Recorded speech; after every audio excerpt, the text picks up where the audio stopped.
when I was in the mortgage business, it really became clear to me that homes and real estate, lake houses, things like that, they're one of the most emotional financial things in anybody's life. Hey, this is Tim Whalen, creator of Purpose Playbooks.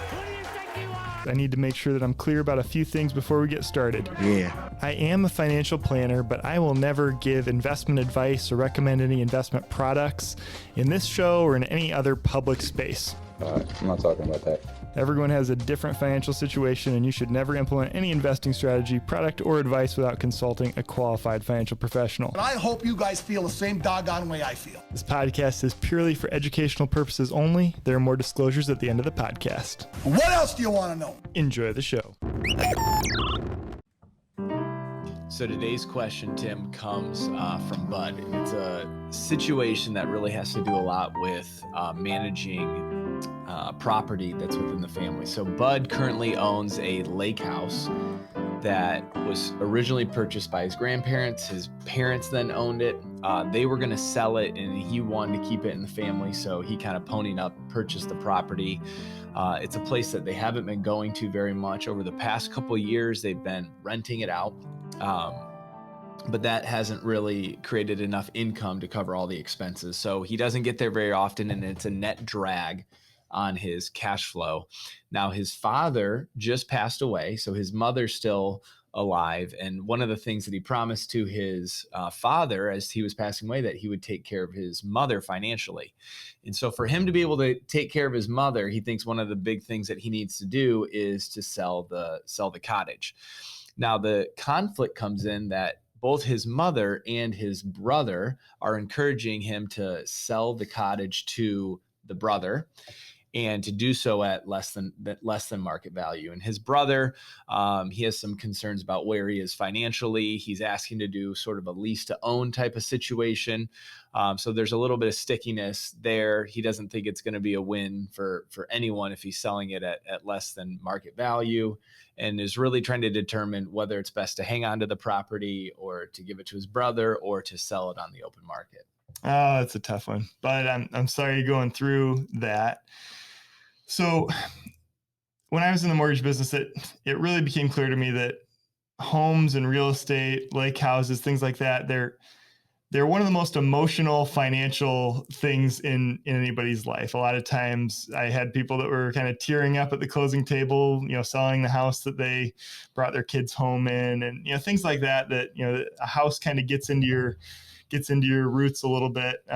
So I can understand why a family cottage like this, why people would want to keep it in the family. So it became pretty clear to me as you were describing the situation that, the right answer is to sell. I mean, it's best for you and your wife to have this financial obligation out of your life. It's best for your mom because you're going to be trying to provide for her financially, and you need to remove this obstacle in order to do that. And then I think it's best for your brother too. I mean, putting him in a situation where if he's already in kind of a tenuous financial situation and now giving him another obligation financially, it spells disaster, either with him not being able to make payments back to you or just being too over obligated in his own financial life. So it's clear to me that you got to sell the place. Now, I'm sure that's tough for you too, but you're in a situation where you've got to make the tough decision, make the call. So how do you go about this conversation that is probably going to make people mad, make people angry? What I would do is I would try to have the conversation in person. Is there a way to get the family together and say, hey, let's talk about the cottage. Let's talk about what to do. And I would start out first by just letting them express what they're wanting again. I let them kind of air out all of their reasons and their rationale, and let them, at least hear them out. And then I would start by saying that you love them.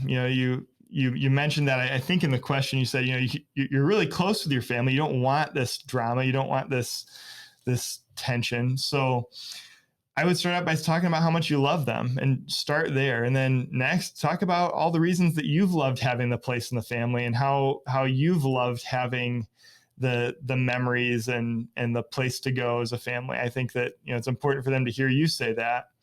And then I would go through and just reaffirm what you heard them say, all the reasons that they were wanting you to sell the house to your brother.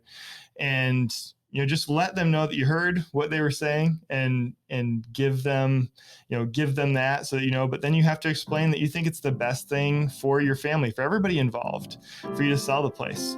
And then maybe you come back around, reaffirm your love for them, and maybe you set aside one last time to do a family trip at the lake house and kind of share old memories and say goodbye to it. Again, I think these things are really emotional for people.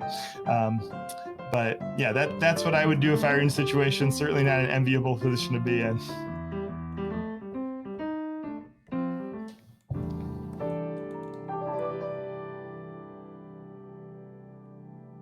The opinions and views expressed here are for informational purposes only. This material is educational in nature and should not be deemed as a solicitation of any specific product or service. All investments involve risk and a potential loss of principal.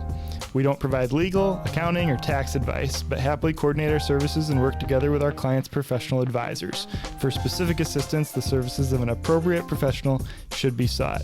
Securities offered through the ON Equity Sales Company, member FINRA SIPC, One Way Financial, Cincinnati, Ohio, 45242. Phone number 513-794-6794. Investment advisory services offered through ON Investment Management Company.